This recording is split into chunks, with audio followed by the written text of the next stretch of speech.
আসসালামু আলাইকুম এভরিওয়ান। আমি আজকে আলু ঢেঁকি শাক দিয়ে ঝোল রান্না করব, আপনারা দেখতে থাকুন।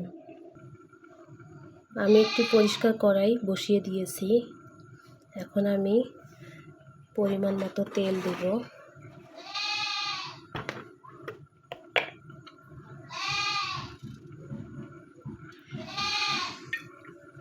আমি পরিমাণ মতো তেল দিয়ে নিয়েছি। এখন আমি এই তেলে কিছু কাঁচামরিচ কুচি, রসুন, পেঁয়াজ কুচি দিয়ে দেব।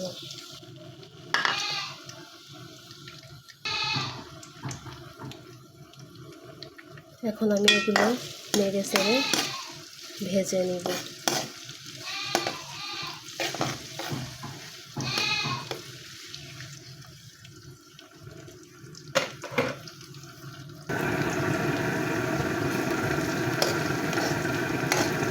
আমি ব্রাউন লাল করে একটু ভেজে নেব।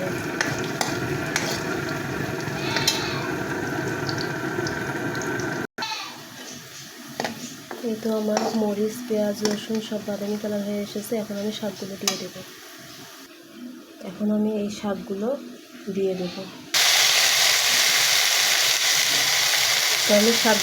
দিয়েছি। এখন আমি একটু নেড়ে চেড়ে দেবো।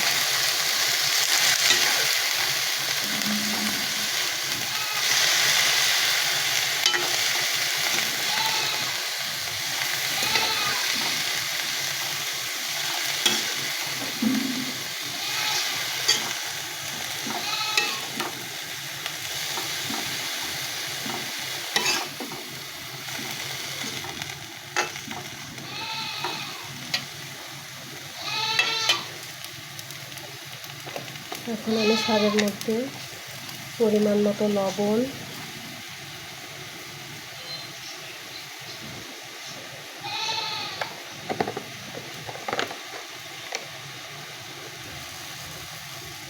হলুদ,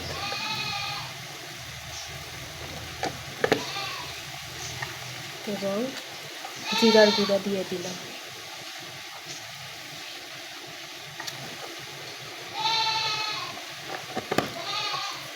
এখন সব কিছু একসঙ্গে মিশিয়ে নেব।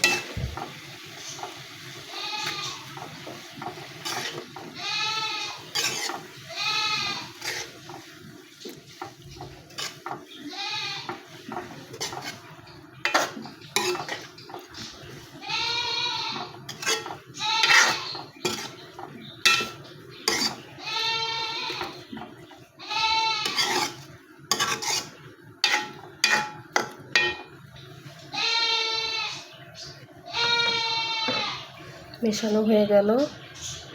এখন আমি সামান্য পানি দিয়ে ঢেকে দেব। পানি দেব কারণ শাকগুলো সেদ্ধ হবে এবং একটু ঝোল রাখবো, এই কারণেই। দেখতে থাকুন শাকগুলো রান্না হওয়া পর্যন্ত।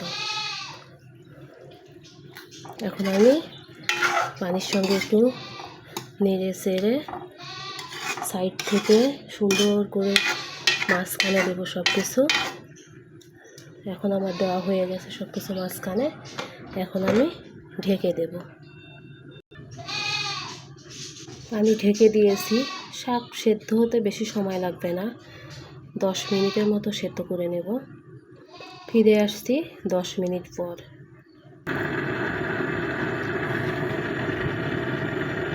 আমি এখন ঢাকনা তুলে নেব, দেখব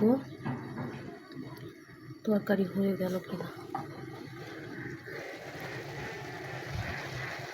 আপনারা দেখতে পাচ্ছেন তরকারি প্রায় হয়ে এসেছে। এখন আমি নেড়ে চেড়ে দেখবো ঝোল কতটুকু রাখবো, সেই হিসেবে আমি নামিয়ে নেব।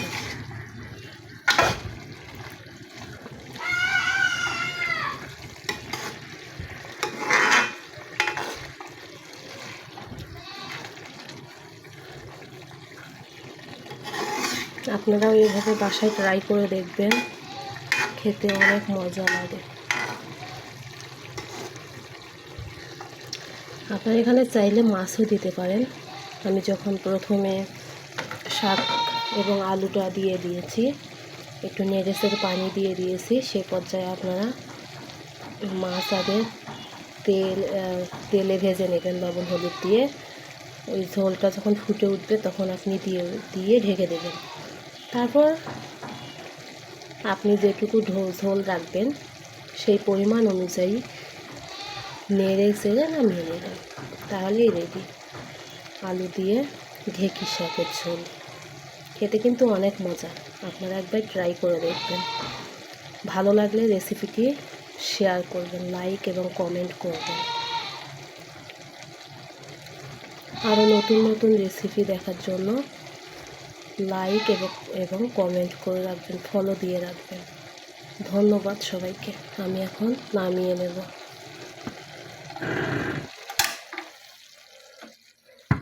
আমি এখন নামিয়ে নিয়েছি। দেখেন আমি অল্প ঝোল রেখেছি, বেশি ঝোল কিন্তু ভালো লাগবে না।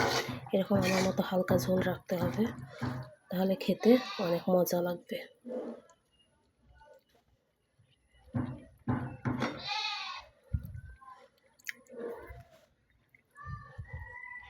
আমার রেসিপি তৈরি হয়ে গেল।